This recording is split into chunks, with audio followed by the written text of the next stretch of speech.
Chapter 4 बहुत important क्यों है? क्योंकि फिक्स इनकम सिक्योरिटीज के बारे में अपने को थोड़ा बहुत पता है कि बॉन्ड्स क्या है, एफडी क्या है, बैंक में कॉर्पोरेट बॉन्ड्स क्या है, लेकिन उसका डिटेल अपने को चैप्टर 4 में समझने को मिलेगा।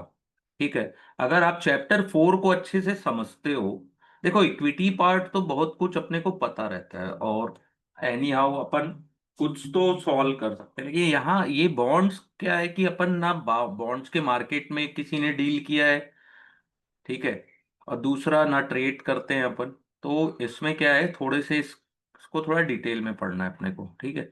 तो फिक्स इनकम सिक्योरिटीज का एक ही मतलब है, इन्वेस्टर क्यों लेस एक्साइटेड होते हैं टू टॉक अबाउट बॉन्ड और फिक्स इनकम, ठीक है। ज्यादा बातें नहीं होती इसके बारे में। टिपिकल इन्वेस्टर्स ज्यादा फोकस करते हैं इक्विटी में जब इन्वेस्टमेंट डिसीजन डिस्कशन होता है, ठीक है। लेकिन आप सभी को एक चीज बताऊं कि globally total market value of bond bond की मार्केट वैल्यू इक्विटी से लार्जर है, ज्यादा है। अगर पूरी दुनिया का global market global bond market की अगर वैल्यू मार्केट वैल्यू देखी जाए और इक्विटी का देखा जाए तो बॉन्ड ज्यादा है, ठीक है। और गवर्नमेंट जो होता है ना, government is the single largest issuer of bond. सबसे ज्यादा बॉन्ड गवर्नमेंट इशू करती है। Not only the size but the term of number of issues, ठीक है। Bond overtake equity as unlike equity company can issue many different bonds, ठीक है, at the same time. जैसे एक समय में बहुत सारे मेनी काइंड्स ऑफ वेरी, और उनकी मैच्योरिटी भी अलग अलग होती है, ठीक है। जो फिक्स इनकम मार्केट है is classified on the basis of entity issue fix income securities, ठीक है। Fix income security legal entities होती है, सच एज सेंट्रल और state public bonds, bank, institutions, ठीक है। लीगल एंटाइटीज जो है वो इशू करती है, ठीक है। The fix income instrument traded can be classified into following segment on the basis of issuer of the securities, ठीक है। गवर्नमेंट सिक्योरिटीज किसको बोलते हैं? सेंट्रल और state. Public sector bond government agency, public sector undertaking, PSU PSU जो होते हैं ना वो, और गवर्नमेंट एजेंसी। प्राइवेट में कॉर्पोरेट, बैंक और फिनेंशियल आते हैं। गवर्नमेंट सिक्योरिटीज को जी सिक्योरिटीज भी बोलते हैं, ठीक है। और इंडियन फिक्स मार्केट में सबसे बड़ा जो है गवर्नमेंट सिक्योरिटीज है, ठीक है। रुपीज में डिनोमिनेटेड होता है, ठीक है। कॉर्पोरेट बॉन्ड मार्केट भी एक होता है, ठीक है। अब बॉन्ड के कैरेक्टरिस्टिक क्या है, क्या कैरेक्टर्स होते हैं? पहला, pay a fix amount known as coupon periodically, ठीक है ना, कि समय समय पर 3 मंथ, 6 मंथ, ईयरली, जैसा बॉन्ड के में लिखा हुआ है। आपको फिक्स जो प्रिंसिपल अमाउंट है लास्ट में मिलेगा मैच्योरिटी में, ठीक है। उससे पहले जो प्रिंसिपल अमाउंट है उसको फेस वैल्यू भी बोलते हैं, ठीक है। जब मैच्योर होता है उतने पैसे आपको मिलेंगे, लेकिन उससे पहले आपको हमेशा कूपन रेट मिलते रहेगा, ठीक है। फिक्स ऑब्लिगेशन होता है सिक्योरिटीज में, फिक्स फिक्स सब चीजें फिक्स। कुछ बॉन्ड सेमी एनुअल पेड करते हैं, कुछ एनुअली पे करते हैं, क्वार्टरली, मंथली भी कुछ बॉन्ड कूपन पेड करते हैं, ठीक है। और कूपन पेमेंट जो है वो कैलकुलेट रहता है फिक्स प्रॉमिस परसेंटेज, जो कि फेस वैल्यू का के ऊपर डिसाइड है। जैसे फेस वैल्यू 100 है, उसकी वैल्यू के परसेंटेज के अनुसार अगर 8% डिसाइड है तो 8 रुपीज आपको मिलेगा, ठीक है। कुछ जीरो कूपन बॉन्ड्स भी होते हैं जो कोई कूपन नहीं पेड करते। जैसे फेस वैल्यू 100 है, वो जीरो कूपन बॉन्ड इशू होगा 80 रुपीज में, मैच्योरिटी उसकी होगी 100 रुपीज में, तो वो जीरो कूपन बॉन्ड्स होते हैं, ठीक है। Less than its face value और मैच्योर होते हैं अपनी फेस वैल्यू में, ठीक है। फेस वैल्यू 100 है लेकिन आपको डिस्काउंट में मिला 80 रुपए में, लेकिन मैंने आपको कहा कि जब ये मैच्योर होगा मैं आपको 100 दूंगा, तो जो डिफरेंस है दोनों का वो अपना क्या हुआ, प्रॉफिट, ठीक है। तो इसमें क्या क्या बॉन्ड्स में होता है? प्राइस होता है, कूपन होता है, मैच्योरिटी पीरियड होती है, फेस वैल्यू होती है, रिडेम्पशन वैल्यू, ठीक है। Issue price define the amount guaranteed capital gain or bondholder would enjoy bond is held till maturity. ठीक है.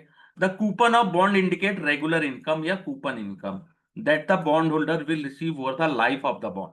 ठीक है. कितना मिलेगा? 8% लिखा है तो 8 मिलेगा, 10 है तो 10. ठीक है. जो गवर्नमेंट सिक्योरिटीज के बॉन्ड होते हैं वो सेमी एनुअली कूपन भी देते हैं और इंटरेस्ट रेट पेड होता है. ठीक है. Between 5 to 30 years. ठीक है. जो मेच्योरिटी पीरियड होता है उसको टेनोर या टेन्योर भी कहा जाता है. ठीक है. कॉर्पोरेट बॉन्ड भी कई बार प्रॉमिस करते हैं. Sometime corporate bond might promise some premium और रिडेम्पशन. ठीक है. और रिडेम्पशन वैल्यू डिफरेंट हो सकती है फेस वैल्यू से. ठीक है. अब फेस वैल्यू अगर आपको समझ में आएगा तभी आप कैलकुलेशन कर पाओगे बहुत सारे क्वेश्चंस का. द फेस वैल्यू और par value of bond is the original value of the obligation. It is similar to the principal on loan. ठीक है. Face value of the bond is different from bond market price. ठीक है. 100 है bond market, market में bond का price different भी हो सकता है. और दिस सिचुएशन अराइज, अब देखिए बहुत इंपॉर्टेंट पॉइंट है, when the interest rate prevailing in the market are different than the coupon rate promise on the bond. ठीक है. When coupon and prevailing market rate of interest are not the same, market price of the bond can be lower और higher than principal value. ठीक है. Market value कुछ भी हो सकता है लेकिन मैच्योरिटी उसकी फेस वैल्यू में ही होगी. ठीक है. नेक्स्ट है बॉन्ड विथ ऑप्शंस. देखिए यहां से क्वेश्चन आते हैं, दोनों को याद रखिए, कॉलेबल और पुटेबल बॉन्ड्स होते हैं. ठीक है. Bond can be issued with embedded options. Some common type of bond with embedded option are bond with call option, bond with put option, convertible option. ये आता ही आता है. कॉल ऑप्शन क्या रहता है?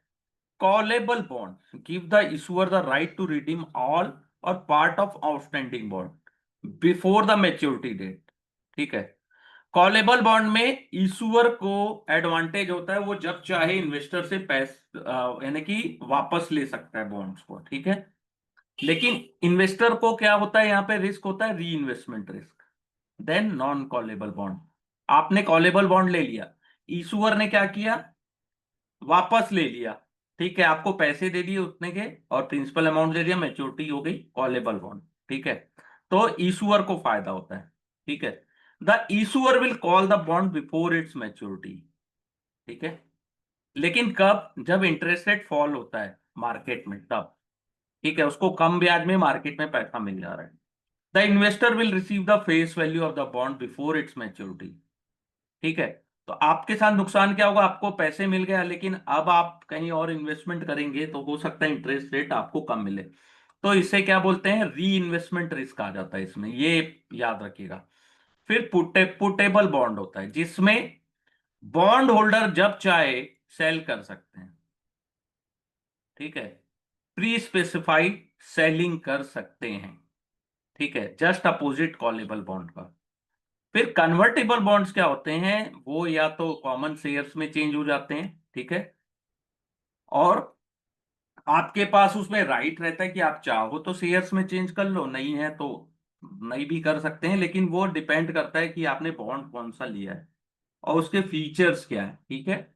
उसके ऊपर डिपेंड होता है. ठीक है. बहुत इंपॉर्टेंट है ये चीजें आपको समझना. आप अगर इन चीजों को समझ जाओगे आपके एग्जाम बहुत अच्छे जाएंगे. ठीक है. Bond being fix income security या बॉन्ड की सेफ्टी क्या है? Are expected to generate a pre specified stream of cash flow. आपको कैश फ्लो में क्या जनरेट होगा? कूपन.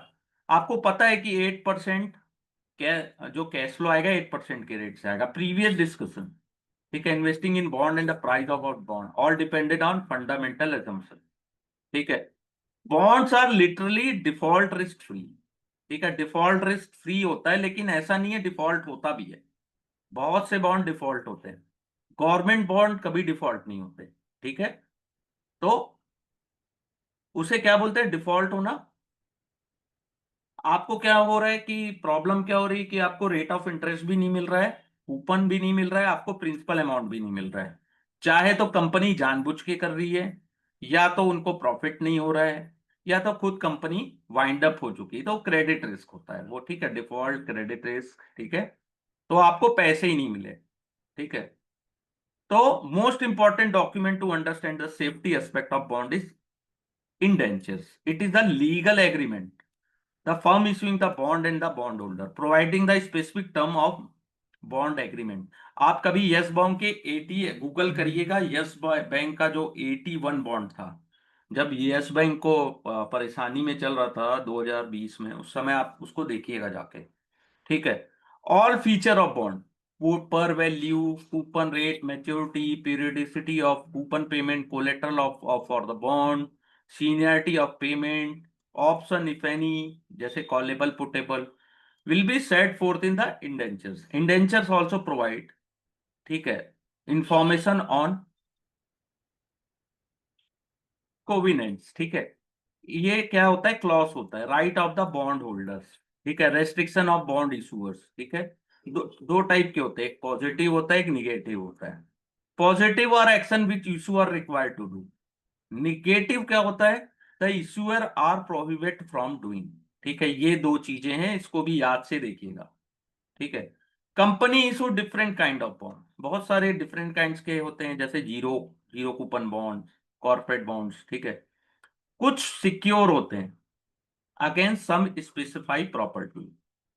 अगर डिफॉल्ट हुए तो आपकी प्रॉपर्टी सेल करके पैसे मिल जाएंगे, लेकिन कुछ क्या होते हैं, सिक्योर नहीं होते। ठीक है। To understand the probability of defaulter by issuers, क्या कर सकते हो आप, most bond investor rely on rating agencies. Rating agency बहुत इंपॉर्टेंट रोल प्ले करती है। These agency are specialized firm that determine the ability and willing of the issuer to meet their financial obligation. ठीक है।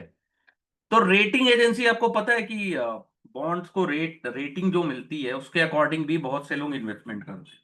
ठीक है। Rating में experience कैसा होता है, ट्रिपल ए सो डी। ठीक है। इससे आपको समझ में आ जाएगा, ट्रिपल ए स्ट्रॉन्ग बॉन्ड है। ठीक है। उसके डिफॉल्ट के चांस कम है, कंपनी अच्छी है, पैसे हैं उनके पास। डी यानी डिफॉल्ट। ठीक है।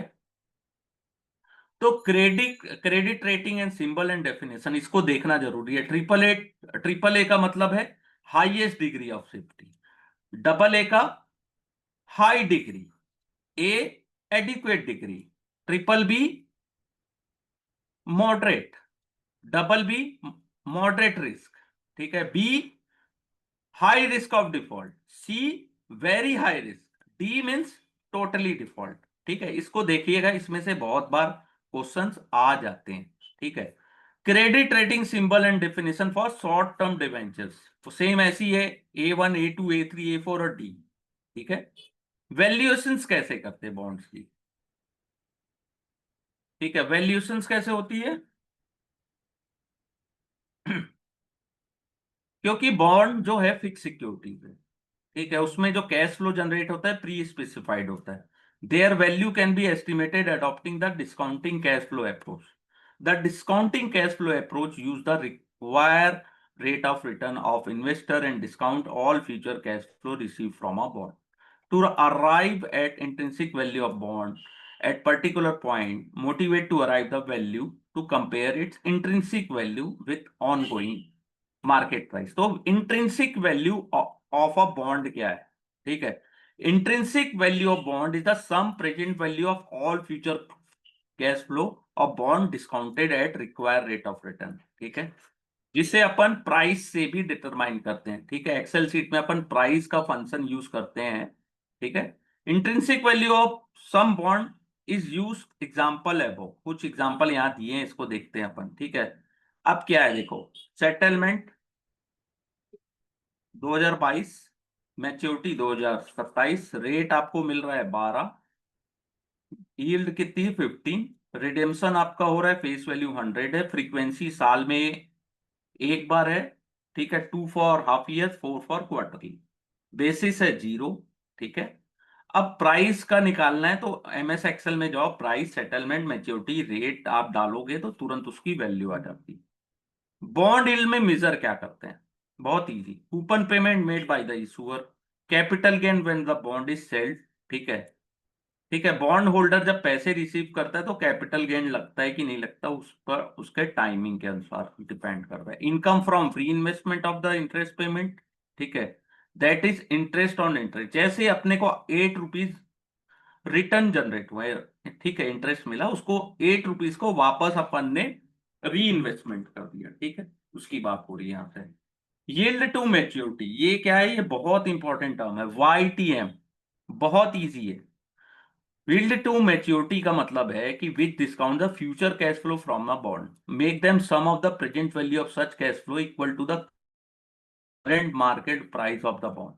It is the rate of return that can be expected in bonds investment when purchased at ongoing market price when it is held until its maturity. YTM can also be considered as implied rate of return. IRR भी बोला जाता है इसको, बहुत easy, जितना difficult दिख रहा है उतना डिफिकल्ट नहीं है, इससे इसके क्वेश्चंस आते हैं कभी कभार, ठीक है। और जैसा इसका एग्जाम का पैटर्न है, कई बार नहीं भी आते हैं, ठीक है।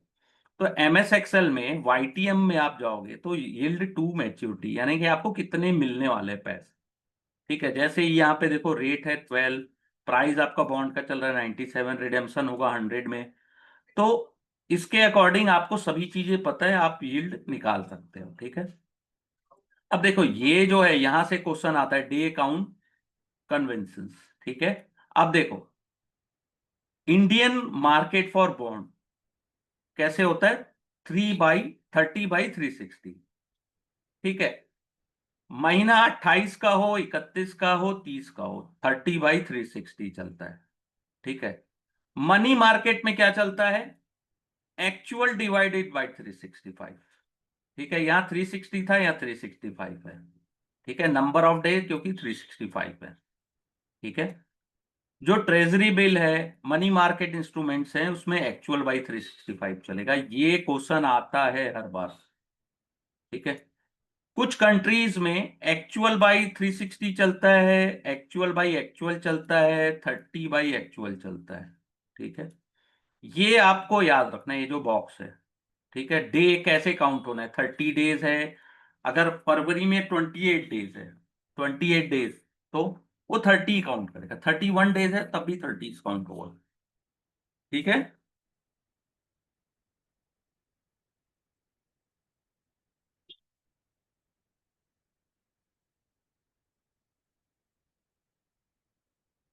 बहुत इजी आते हैं यहाँ से क्वेश्चंस, ठीक है। एक यहां से भी एक बनता है, ठीक है, कि मार्केट में इंटरेस्ट रेट बढ़ रहा है तो बॉन्ड प्राइस फॉल होती है, इंटरेस्ट रेट डिक्लाइन हो रहा है तो बॉन्ड के प्राइस राइज होते हैं, ये लाइन आपको हमेशा याद रखनी है, ठीक है। जब market price of bond is less than face value, इसका मतलब है बॉन्ड सेल हो रहा है डिस्काउंट में, फेस वैल्यू से कम में चल रहा है मार्केट प्राइस, फेस वैल्यू से ज्यादा में चल रहा है, इसका क्या मतलब है, प्रीमियम में सेल हो रहा है, और दोनों इक्वल है, फेस वैल्यू और मार्केट तो एट पर चल रहा है, यानी कि ठीक है, सब बराबर है, ठीक है। बॉन्ड और इंटरेस्ट रेट का इनवर्स रिलेशनशिप होता है, ठीक है, अपोजिट। बॉन्ड का प्राइस डिक्लाइन हो रहा है या नहीं, इंटरेस्ट रेट बढ़ रहा है, इंटरेस्ट रेट डिक्लाइन हो रहा है, बॉन्ड का प्राइस बढ़ रहा है, ठीक है। इंटरेस्ट रेट रिस्क होता है बॉन्ड्स में, कैसे, मार्केट में इंटरेस्ट रेट बढ़ा तो लोग क्या करते हैं, आपके बॉन्ड को सेल करेंगे और मार्केट में पैसे लगा देंगे, ठीक है। इंटरेस्ट रेट रिस्क होता है बॉन्ड में, ठीक है। डि- अब नेक्स्ट है determining Macaulay durations of a bond, popularly क्या बोलते हैं, measurement of time taken to recover initial investment in present value term, duration is express in number of year, ठीक है, बेस्ड ऑन कैलकुलेशन इन्वॉल्व। देखिए इस बार का जो ये जो लेटेस्ट वाला अपडेट है ना, इसमें बहुत सारी चीजें ऐड की गई हैं, ठीक है। पहले 160 पेज था, अभी 185 पेजेस है, तो ये सब चीजें ऐड की गई है, इसको थोड़ा सा डिटेल पढ़ेंगे ना तो बहुत बहुत आपको हेल्प मिलेगी। देखिए अब ये कैलकुलेशन कैसे निकालते हैं, ड्यूरेशन में गए MS एक्सेल सेट में, settlement date, maturity, coupon rate, yield to maturity, frequency of coupon payment and basis. देखो MS एक्सेल आपको मिलेगा नहीं मिलेगा एग्जाम में, डिपेंड करता है कि आपने आपका जो एग्जाम सेंटर है उसमें अवेलेबल है कि नहीं। जनरली वो लोग ओपन ऑफिस या कुछ अलग ही सॉफ्टवेयर देते हैं, उसमें कई बार खोजने में प्रॉब्लम हो जाती है, लेकिन इस एग्जाम में ज्यादा डिफिकल्ट टाइप के न्यूमेरिकल्स नहीं आते हैं, ठीक है। ये जो अपन चीजें पढ़ रहे हैं केवल अपना नॉलेज गेन करने के लिए पढ़ रहे हैं, ठीक है। अगर हमारा मकसद होता है कि हम जो नॉलेज ज्यादा से ज्यादा गेन करें ना, तो कोई भी एग्जाम डिफिकल्ट नहीं होता है। पास होने के लिए लोग क्या करते हैं, जो जो जो चीजें इंपॉर्टेंट है केवल उसी को रीड करते हैं, ठीक है। अब यहाँ पे कॉन्सेप्ट ऑफ मॉडिफाइड ड्यूरेशन का मतलब क्या है ये बता देता हूँ। One of the popular measure of measuring interest rate risk in a bond is modified duration. ये लाइन याद रखिएगा। It is good measure for price sensitivity of bond for given change in market. Market में interest rate change होने से price में क्या sensitivity आ रही है बॉन्ड्स की, ठीक है। यील्ड और require rate of return of the bond, ठीक है। तो इसको निकालते कैसे, modified duration into change in market interest rate in decimals, ठीक है। ये निकालते हैं यहां से। इससे तो जैसे अभी तक कोई क्वेश्चंस उतने आते नहीं है, लेकिन अभी थोड़ा सा अपडेट किया गया है इसे, तो थोड़ा सा ध्यान से इसको एक दो बार फॉर्मूले को अच्छे से देख लीजिएगा। जो एक्सेल सीट वाले हैं वो तो बन जाते हैं, लेकिन ये फॉर्मूले को एक बार देख लेना। और ये जो थ्योरेटिकल पार्ट है इसको तो आपको अच्छे से रीड करना है। अगर आप बॉन्ड के बारे में बहुत अच्छे से जानते हैं तो कोई दिक्कत नहीं है, लेकिन नहीं जानते तो रिवाइज रिवाइज रिवीजन रिवीजन जितने बार हो सके करिए, ठीक है। यहाँ पे चैप्टर 4 कंप्लीट हो जाता है। देखो यहाँ पे जो क्वेश्चंस हैं सैंपल क्वेश्चंस है, इसको एक बार रीड कर सकते हैं। मे भी कोई क्वेश्चन आ जाए, लेकिन आता जनरली नहीं है यहाँ से, सैंपल क्वेश्चन है, ठीक है। नेक्स्ट है डेरिवेटिव चैप्टर 5। अगर कोई क्वेश्चंस होगा तो आप लोग पूछ भी सकते हैं। तो डेफिनेशन क्या है, डेरिवेटिव क्या है, ठीक है। जिसकी वैल्यू डिराइव होती है अंडरलाइंग असेट से। कोई भी सिक्योरिटीज के अंडरलाइंग असेट से उसकी खुद की कोई वैल्यू नहीं होती, उसकी वैल्यू डिराइव होती है अंडरलाइंग से। तो अंडरलाइंग असेट्स में कमोडिटीज आ सकती है, जैसे gold silver aluminium copper zinc nickel tin lead. Energy source oil coal electricity natural gas. Agri commodities से financial asset share bond foreign exchange, ठीक है। ये सब अंडरलाइंग असेट्स। ओवरऑल पूरी दुनिया में ये सब चीजें फ्यूचर एंड ऑप्शन में भी डेरिवेटिव में भी ट्रेड की जाती है। अब डेरिवेटिव क्या है, उसे भी एज अ सिक्योरिटी ऐड किया गया है, डिफाइन किया गया है। सिक्योरिटी डिराइव फ्रॉम आर डेब्ट इंस्ट्रूमेंट शेयर लोन, ठीक है। तो SCR ये एक्ट के तहत डिफाइन किया गया है डेरिवेटिव को एज अ सिक्योरिटी, ठीक है। और डेरिवेटिव और कहाँ डिफाइन किया गया है, RBI एक्ट 1934 के सेक्शन 45 UA में। बस ये इंपॉर्टेंट है, ठीक है। टाइप ऑफ डेरिवेटिव प्रोडक्ट्स में क्या क्या है, forward future option and swap. Forward में क्या होता है, दो पार्टी इन्वॉल्व होती है। देखो सिंपल, कोई एक्सचेंज इन्वॉल्व नहीं है। मैं आपके पास गया, आपसे मैंने गोल्ड खरीदा, ठीक है। मैं बोला कि आज नहीं खरीदूंगा, मैं 1 महीने बाद खरीदूंगा। आपसे बात डील हो गई, ठीक है। आप मेरे को जानते हो, मैं आपको जानता हूँ, बहुत अच्छे से जानते हैं, ठीक है, डील हो गया। 1 महीने बाद गया, लेकिन आज के रेट से मुझे कुछ एक्स्ट्रा पैसे देने पड़ेंगे, ठीक है। तो आज से 1 महीने बाद गया, तो 1 महीने बाद मैंने उनसे खरीद लिया, ठीक है। तो हम दो पार्टी इन्वॉल्व है इसमें। जो भी टर्म एंड कंडीशन है वो हम दोनों ने मिलके डिसाइड किया, रेट भी हमने डिसाइड किया, ठीक है। तो वो फॉरवर्ड होता है। लेकिन इसमें दो पार्टीज इन्वॉल्व होती है, price quantity quality delivery term place settlement सब दोनों पार्टीज डिसाइड करते हैं। इसमें डिफॉल्ट रिस्क हो सकता है, इसको ओवर द काउंटर भी कहा जाता है। डिफॉल्ट मीन्स मैं आपको पैसे नहीं दे पाया, या आप मुझे मुझे डिलीवरी नहीं दे पाए प्रोडक्ट की। इसमें लिक्विडिटी रिस्क होता है, दो पार्टी इन्वॉल्व होती है तो इसमें वॉल्यूम नहीं होता, काउंटर पार्टी डिफॉल्ट कर सकते हैं, ठीक है। नेक्स्ट होता है जो फॉरवर्ड कॉन्ट्रैक्ट है, अगर वो एक्सचेंज में ट्रेड हो, एक्सचेंज में, ठीक है, स्टॉक एक्सचेंज में बाय और सेल हो रहा है, ठीक है।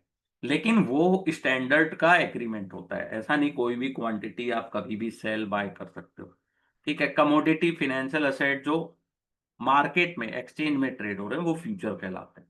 फ्यूचर में क्या क्या बेनिफिट है, स्टैंडर्ड कॉन्ट्रैक्ट होता है दो पार्टी, यानी कि कोई भी दो पार्टीज के बीच कॉन्ट्रैक्ट होता है through exchange.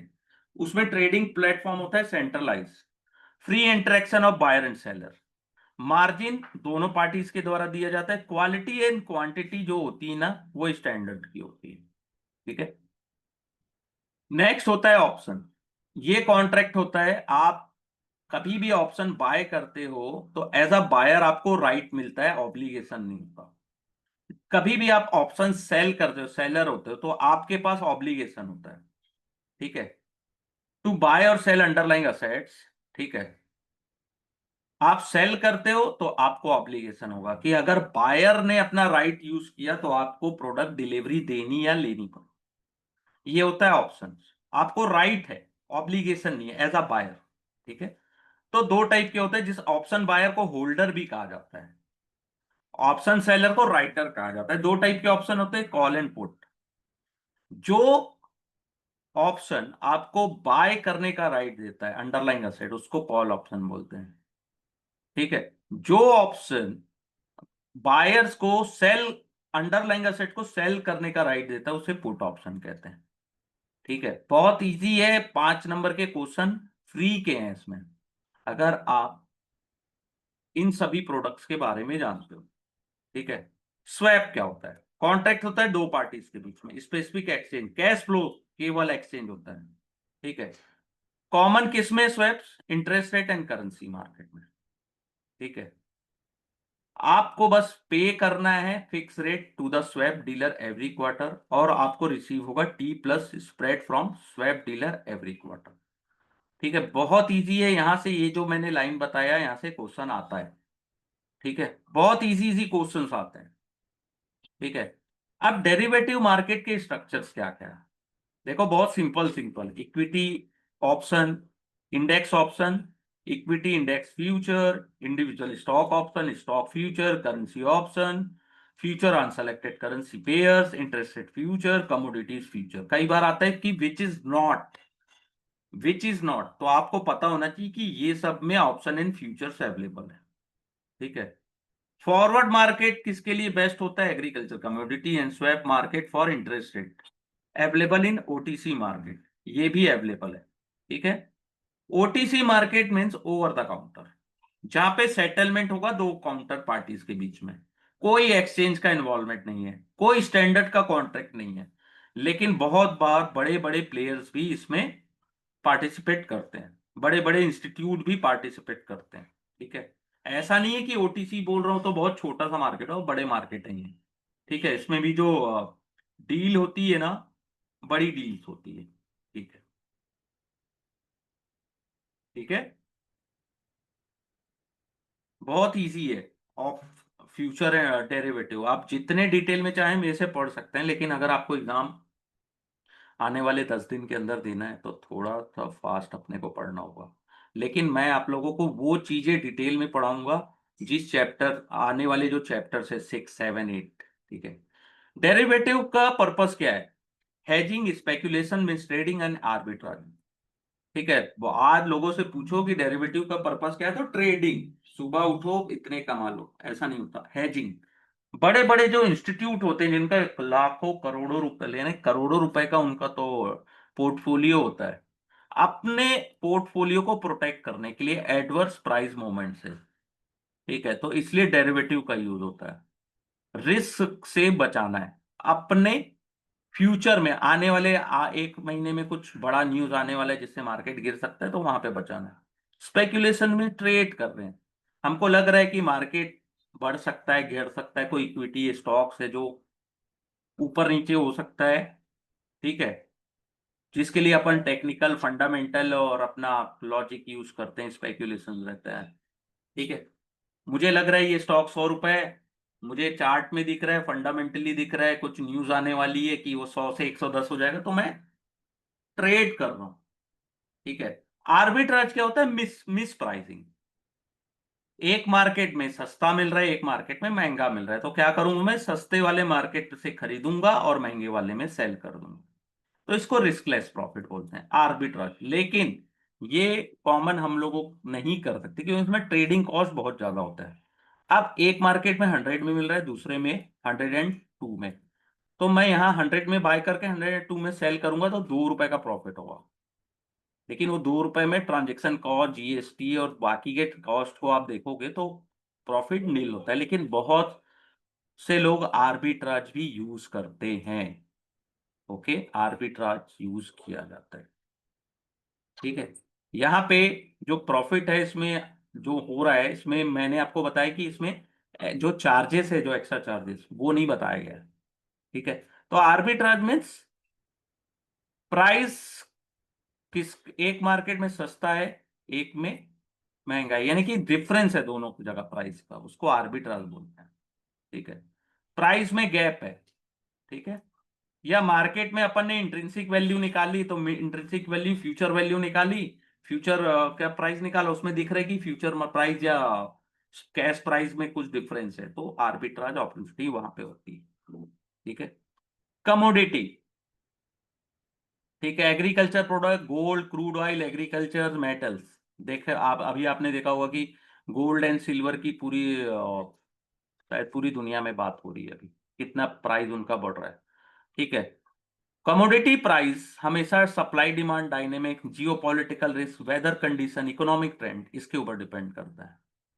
Major player MCX और एनसी डेक्स है। ठीक है।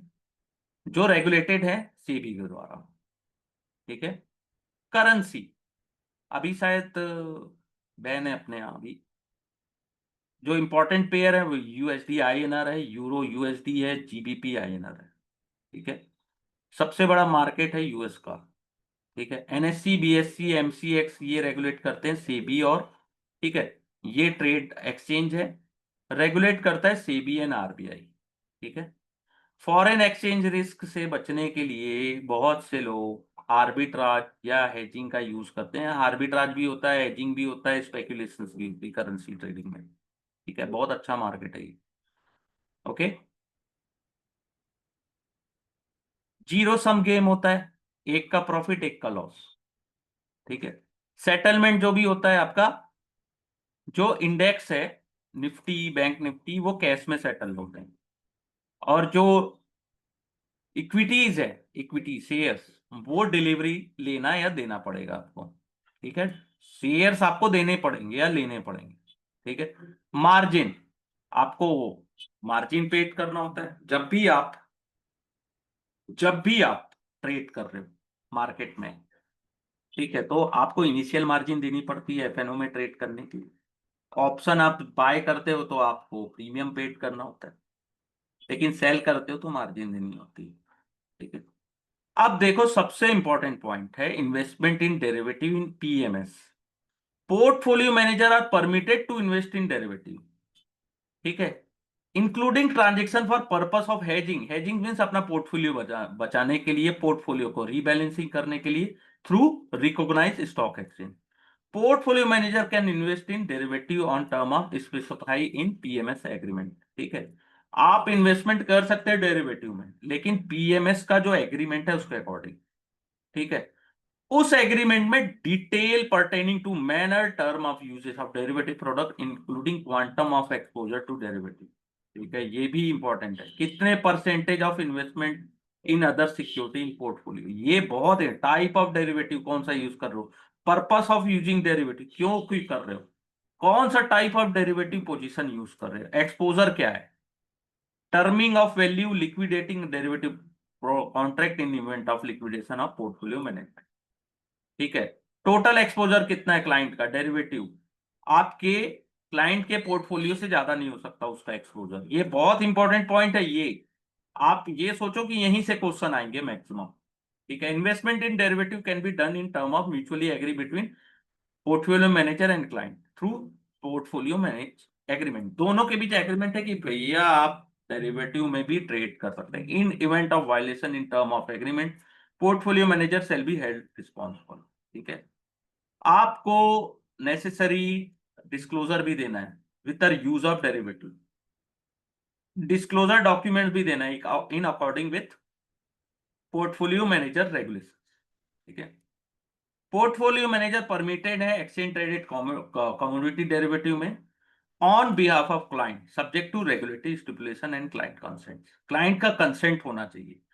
आप ऐसा नहीं है गए अपने मन से आप ट्रेड कर लिए, नो, ये आपको कंसेंट, पोर्टफोलियो मैनेजमेंट एग्रीमेंट कराना है आप। ठीक है। ये इंपॉर्टेंट है, बहुत बहुत इंपॉर्टेंट है ये। आप पढ़ना ही पढ़ना है। 5.7 डिटेल में आपको स्टडी करनी है। यहाँ पे चैप्टर 5 का कंप्लीट। Any questions?